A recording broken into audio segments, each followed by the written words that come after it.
The first step to include search boxes and social icons to your Weebly is to make sure that you have the Weebly app downloaded.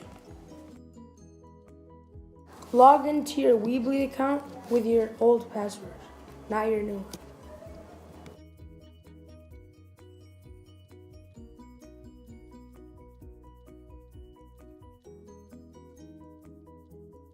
Press the plus icon on the top of your screen.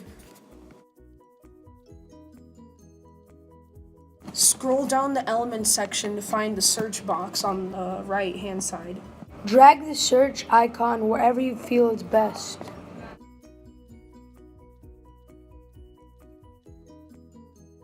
To include the social icons, press the plus symbol on the top right of your screen once again. Scroll down the Elements section so you can find the social icons. Drag the Social Icons tab to wherever you feel it is best to put it.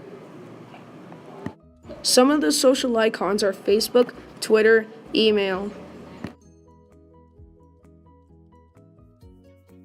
When you are finished with everything that you are required to do, press the Preview button on the top right of your screen.